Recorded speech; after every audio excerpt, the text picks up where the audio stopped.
Hello friend, welcome back to my channel. চলে এসেছি আরও একটি নতুন ভিডিও নিয়ে। আজ আমি তোমাদের শেয়ার করব আটা দিয়ে বিস্কুট বানানো। দেখুন কতটা মুচমুচে হয়েছে, তা আপনারা শব্দ শুনেই বুঝতে পারছেন। একদম খাস্তা হয়েছে। চলুন তাহলে কিভাবে বানাবেন তা দেখে নিন। এখানে একটা ছোট সাইজের বাটি নিয়েছি। বাটিতে দিয়ে দেব হাফ কাপ চিনি। আপনারা আপনাদের স্বাদ অনুযায়ী চিনি ব্যবহার করবেন।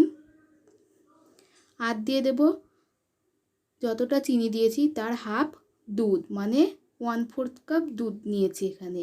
এবার একটু মিশিয়ে নেব। এখানে চিনিটা গলানোর কোনো ব্যাপার নেই, একটু মিশিয়ে নিলেই হবে। এবার একটা বড় সাইজের বোল নিয়েছি। বোলে দিয়ে দেব 1 কাপ আটা। আপনারা এখানে ময়দা দিয়েও তৈরি করতে পারেন। 1 কাপ মানে 200 গ্রাম আটা আছে। আর দিয়ে দিচ্ছি 1/4 কাপ সুজি। এই সুজিটা ব্যবহার করলে অনেকটাই মুচমুচে ও খাস্তা হবে। এখানে 1/4 কাপ মানে 50 গ্রাম সুজি আছে।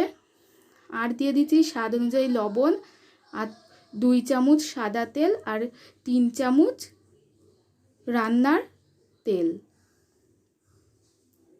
এবার ভালো করে মিশিয়ে নেব। খুব ভালো করে এখানে ময়ানটা দিতে হবে, না হলে বিস্কুটটা খাস্তা হবে না।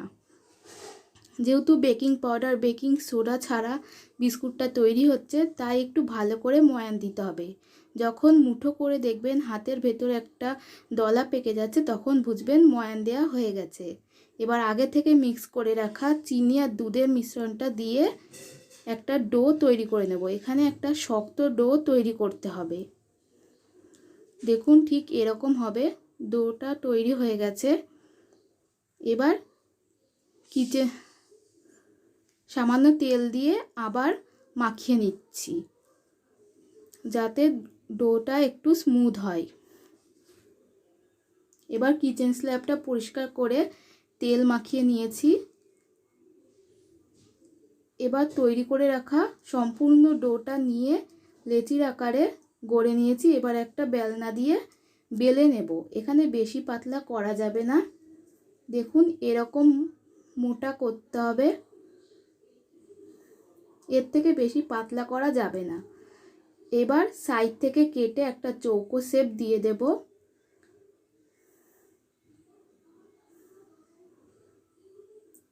এবার লম্বা লম্বা করে 5টা পিস করে নেব। তারপর মাঝখান থেকে কেটে নেব।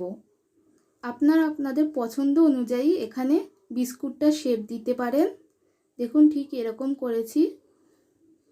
এবার একটা ছুরি নিয়ে ডিজাইন করে নেব। এখানে আমি আজকে কোনো কাটার ব্যবহার করলাম না, সাধারণ ছুরি দিয়েই দেখালাম। কতটা সুন্দর হয়েছে দেখতেই পেলেন। এবার একটা ফ্রাইং প্যানে তেল গরম করে নিয়েছি। এবার তৈরি করে রাখা বিস্কুটগুলো দিয়ে দিলাম। এবার লো টু মিডিয়াম ফ্লেমে বিস্কুটগুলো ভাজতে হবে। হাই ফ্লেমে দিলে বিস্কুটগুলো তাড়াতাড়ি কালার চলে আসবে, সেক্ষেত্রে ভেতরটা ভাজা হবে না। দেখুন 2 থেকে 3 মিনিট ভেজে নিয়েছি। এবার বিস্কুটগুলো তুলে নেব। যদি ভিডিওটা ভালো লাগে প্লিজ লাইক কমেন্ট আর শেয়ার করবেন। আর আমার চ্যানেলটি যারা এখনও সাবস্ক্রাইব করেননি তারা সাবস্ক্রাইব করে দেবেন। পাশে থাকা বেল আইকন বাটনটি প্রেস করে দেবেন, যাতে আমার নিত্য নতুন ভিডিওগুলি সবার প্রথমে আপনাদের কাছে পৌঁছে যায়। দেখুন কতটা শক্ত হয়েছে, তা আপনারা শব্দ শুনেই বুঝতে পারছেন।